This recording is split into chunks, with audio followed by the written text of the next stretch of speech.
I'm Dr. Christopher Strelluf. I'm an Associate Professor in Linguistics at University of Warwick. What is it like applying to a job in the UK as an international applicant? Applying for a job in the UK isn't substantially different from applying for a job in other national contexts. The current international political climate will probably complicate things, and so the time that you're trying to apply will probably matter.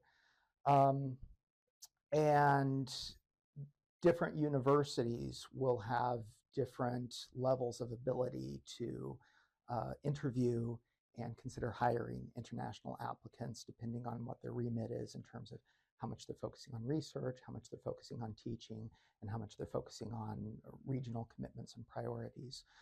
So I think the first thing to keep in mind is if you apply internationally, don't take it hard if you don't get a call back, because it is probably not down to you.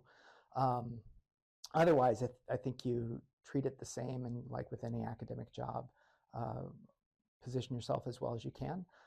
Position yourself as having something that you can contribute to that unit that you're applying for in that university that you're applying for, and hope for the best, and know that a lot of it is out of your control.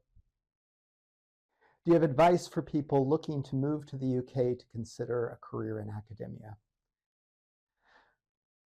Don't move to the UK to pursue a career in academia. If you're considering a move for academia, apply for the job, get the job, and then move for it. And that's certainly true in the UK. It's quite hard to move to the UK without a job in place because of the political climate and the requirements for a visa. Once you have the job, then it's actually still quite hard because it's very expensive, and there's a lot of work that you have to do to get visas in place. So I think first thing, have the job and then move. Don't move to a place in the interest of pursuing a career in academia. What is the best way to apply for a university appointment? When I started applying for jobs as I was finishing my PhD, I already had a partner and children and a house, and so I had competing priorities to balance. And I think it's really important to emphasize that often the career paths that are visible and we're aware of are the people who had these really clear trajectories from being star students to star doctoral students to star doctoral postdocs to star researchers. And that's not the only pathway to succeed. I carved my job search up into sort of tiers of dream jobs that were perfect for my research expertise and the kind of teaching that I wanted to do at wonderful universities that we'd happily relocate everybody for. Jobs that were plausible and worth trying out and then having a discussion about, and then jobs that I could take it and we could keep putting food on the table and keep making payments to live. As someone without experience in academia, how do I get my foot in the door and begin working in academia? There are many people who take unconventional paths into academia and either continue to sort of put their toe into the water and maybe teach a class or a part of a class every now and then, or ultimately move fully into academia. If you're open to being creative and looking for opportunities to sort of create your own path, you can do so. It can be really, really effective to look for opportunities where universities need to draw on practical experience, industry experience, expertise gained from living it and doing it in the world. That can often take the form of contributing once to a lecture in a specific module in a specific department, or offering on sort of a one-off or contingency basis a particular module, you do have to be creative to find those opportunities. So being in connected to networking sites that are focused on jobs, and using search terms for temporary positions in higher education can be really helpful. It can also be good to build links in whatever way is possible to programs at universities that you could conceivably drive to or go to in a single day to teach in a one-off sort of position. And I think what you might really be thinking about there is, how could I position myself to teach one day of this class that is offered, or how could I position myself to teach one class in this field? So I think if you can think about coming up with creative ways that you could position yourself as able to make a contribution, and then looking for ways to sort of make that initial contribution, and then if you want to continue to scale that up. There won't be a straightforward path. There won't be one way to do it, but people are able to move from outside of academia into academia through finding ways that their experiences and their knowledge can transfer into academic spaces. I've been applying for posts but haven't received any interviews so far, or I've been applying and have received some interviews but have not been offered a post yet. Do you have any advice? The first and probably hardest thing that you have to keep in mind as perspective when you're pursuing a career in academia is that, to an extent, there is an element of luck involved. And that can be disheartening because there's parts of this process of getting a job in academia that are out of your control. But it should also be heartening because when you don't get the interview and when you don't get the post, that genuinely is not a reflection of your abilities or qualities. When I was doing my doctorate, a statistic that I heard was that there was one post for every 9 doctoral candidates. I don't know the accuracy of that number. I don't know the accuracy of that number now. But I think it is absolutely fair to say and essential to keep in mind, there are more people for academic jobs than there are jobs. And a big part of getting a post does come down to the right person having read your application materials in the right frame of mind at the right moment, and a different set of variables might have led to a different result. And be frustrated about that, but also take some comfort that it's not entirely you when you're not successful. I think things that you can do strategically to at least enhance your position is to think clearly and articulate for your evaluators what you can bring to the post and what you can contribute to the department and the institution if they hire you. That will tend to be thinking in terms of either how you build on strengths that they already have, or how you create a strength that they don't currently possess. And if you can sort of build that narrative of what you offer, I think that can allow you to help create a vision in the minds of your readers for exactly what you would bring to make their department, their institution, their provision stronger.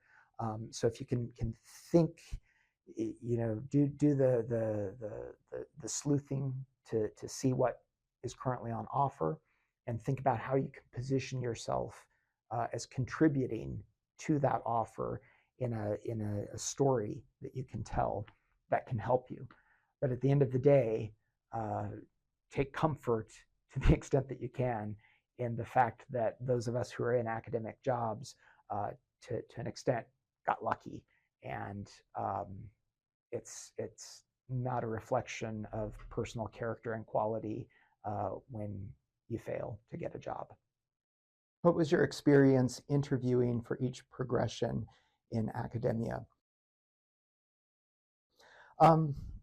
Once you're in the position, the progressions are not quite as difficult as getting into the system in the first place. So at most institutions, at least in North American and European contexts, once you're in the position, then there will be a defined progression process where typically after some amount of time or meeting some set of thresholds for progression, you submit a packet, an application packet, to a board or a body or an organization or a group that considers that application and then makes a determination.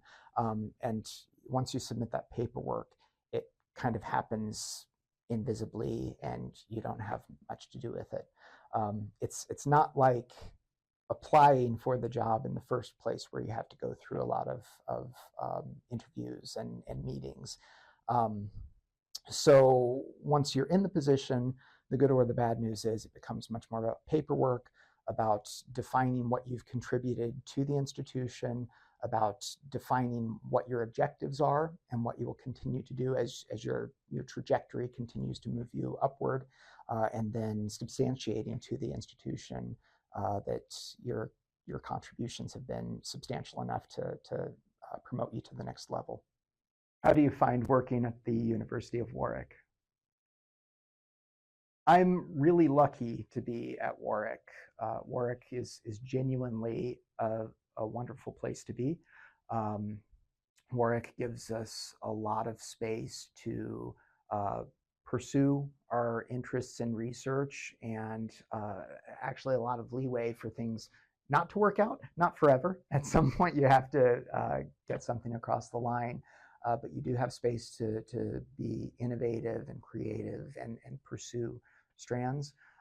We get to work with fantastic students. We have access to huge opportunities institutionally within the UK and internationally. Every job in academia, like every job in the world, has challenges. But if we're honest, if you have an opportunity to take a job at Warwick, you should. What motivated you to pursue a career in higher education, and how did you get started in academia? I realized I wanted to be a part of academia when I was an undergraduate. I found it so exciting to sit in these spaces where you could think about things and have ideas and challenge people with those ideas and have those ideas challenged.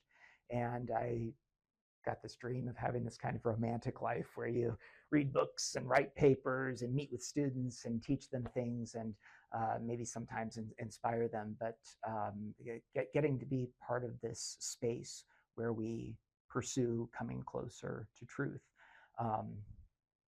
I came to that path in a bit of a circuitous way, and I think it's really important to recognize that a lot of people in academia do take different paths to academia.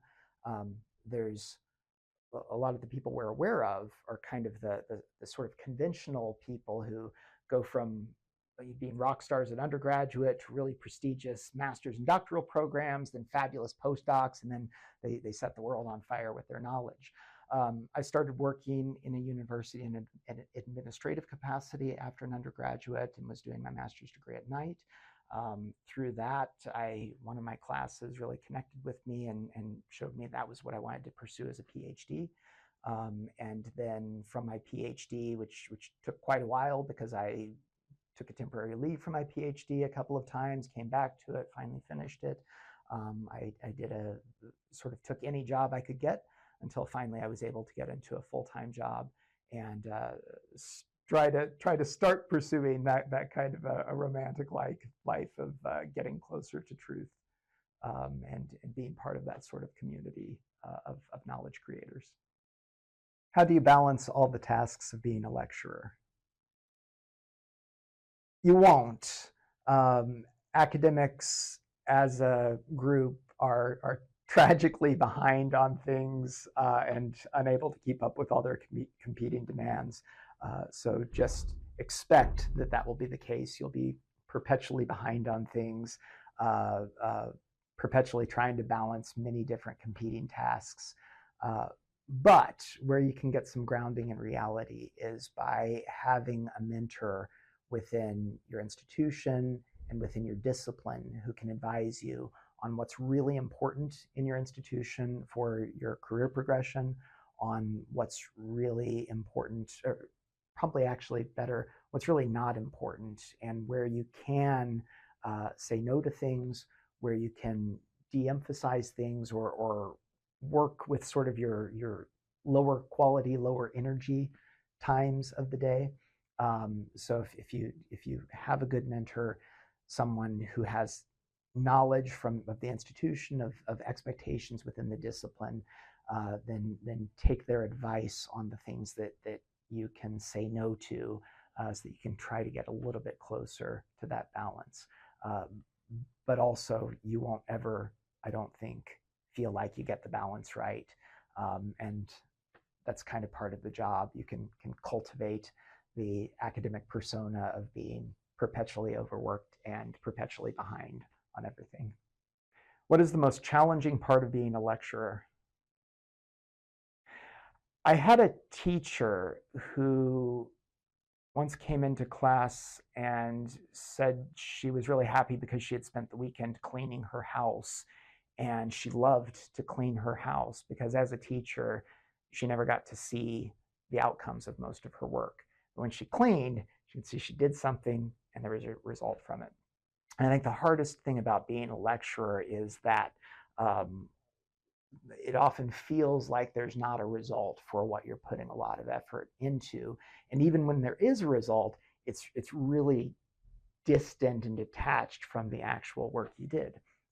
So when you publish a paper, the actual moment of the accomplishment when something goes out into the world is when that publishes in a journal or comes out from press. And then a couple of years later, maybe some people have read it and they cite it and that sort of thing. But actually, your work for that took place 6 months, a year, 2 years, 5 years ago. And so the time when you feel emotionally connected to it, you get that satisfaction of having hit submit, of having gotten the accept. That's all a distant memory by the time this thing actually comes out. And of course, the same is happening in teaching. You teach somebody in their first or second or final year, or during their master's degree, or during their PhD. And it's not until 5, 10 years later, when maybe they send you an email, that that actually that had some kind of an effect. And a lot of that's just luck. So I think the most difficult thing about being a lecturer is not necessarily feeling the connections between the work you're doing and the outcomes that you're generating, and knowing that even though that those are not temporally necessarily linked, you are still achieving results even when you can't immediately feel them and measure them. What's your favorite part of being a lecturer? There, I think, are two things that sometimes happen that are really exciting as a lecturer, and both are really out of your control, but are different from other professions.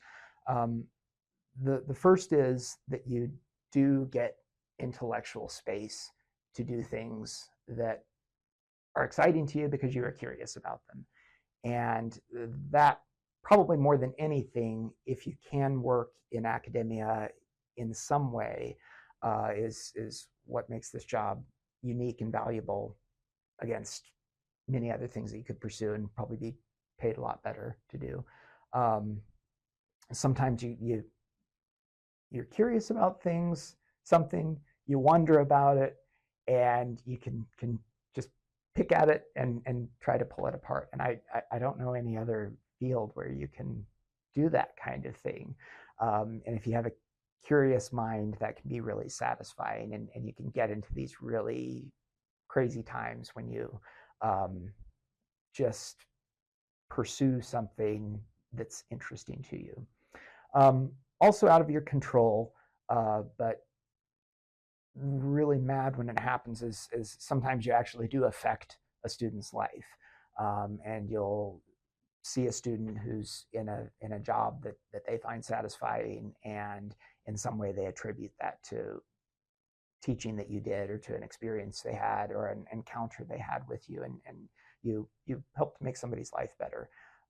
And that's not just professions they go into, but you help them get through something in their academic journey, you help them make a connection, and those moments are really valuable because then you have actually made someone's life better. And it's a hard world, and there's not that many times when we make somebody's life better, and when you can, that's really really wonderful thing.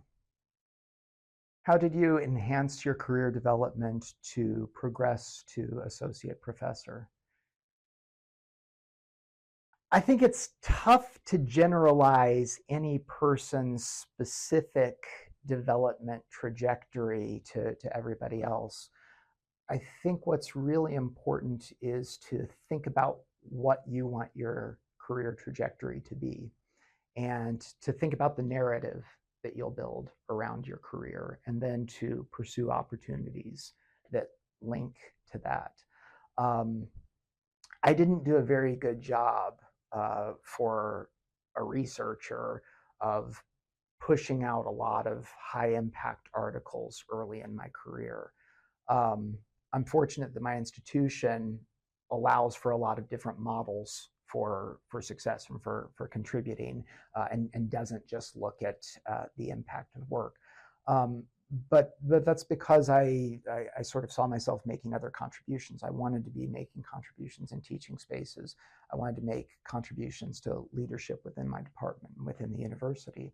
But what I think was useful in that is I sort of had a story that I wanted to tell about my career and how the activities that I was getting involved in and using my time and energy for fit into that.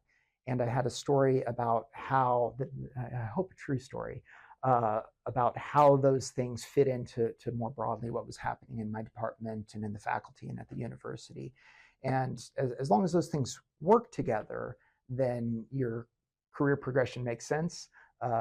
The university, I hope, can see how you fit into things and can value your contributions. So I think the most important thing is really to think about where you want to be, what you want to be growing, what you want to be working toward, and then to find a cohesive way that those things come together that you can tell a story around as you're moving toward progression.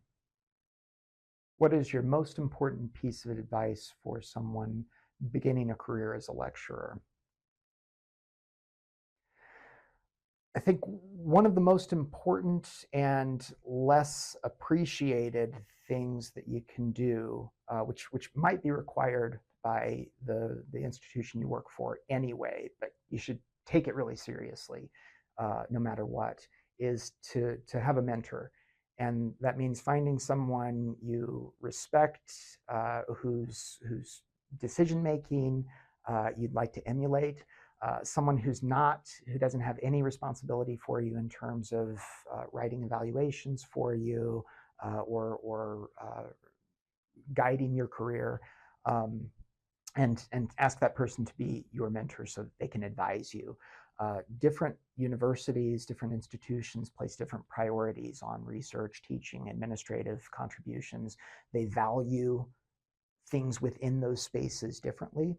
And someone with experience in the institution, with experience in your academic discipline, can advise you on how to balance those things, and also importantly, how to balance those things against the other stuff that's going to be happening in your life, like your family, your friends, where you live, your well-being, that has to be balanced as well. So I think the most important and underappreciated thing is finding someone you respect, someone who has no stake in what you do, nothing personally to gain.